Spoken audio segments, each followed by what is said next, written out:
Parku kombëtar Tsingy de Bemaraha, Madagaskar. Ky park karakterizohet nga formacionet e tij të mprehta gëlqërore si gjilpëra, duke krijuar një peizazh pothuajse të padepërtueshëm. Ai është një mjedis vërtet unik dhe sfidues. Nën formacionet e quajtura Tsingy ka shpella dhe kanjone të fshehura që mund të eksplorohen. Këto karakteristike nëntokësore ofrojnë një përvojë krejt të kundërt me peizazhin sipërfaqësor.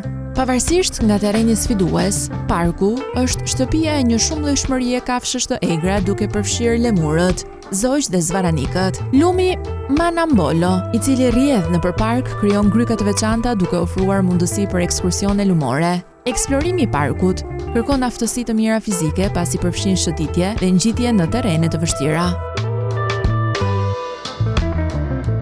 Liçeni i ndotur Kliluk në Kanada. I vendosur në Kolumbinë Britanike, ky liçen është i njohur për pamjen e tij unike dhe njollat karakteristike, të cilat janë depozita minerale dhe që bëhen të dukshme, ndërsa uji avullon gjatë verës. Ngjyrat e ndryshme të njollave, duke filluar nga e bardha në të verdhë në blu, janë për shkak të përbërjeve të ndryshme minerale në çdo grop.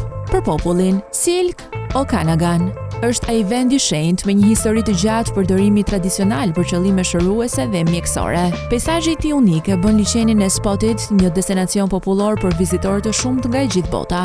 Për shkak të statusit të tij të veçantë dhe ndjeshmërisë mjedisore, vizitorëve u kërkohet të vëzhgojnë liçenin nga vende të caktuara dhe të shmangin shkeljen brenda një perimetri të caktuar.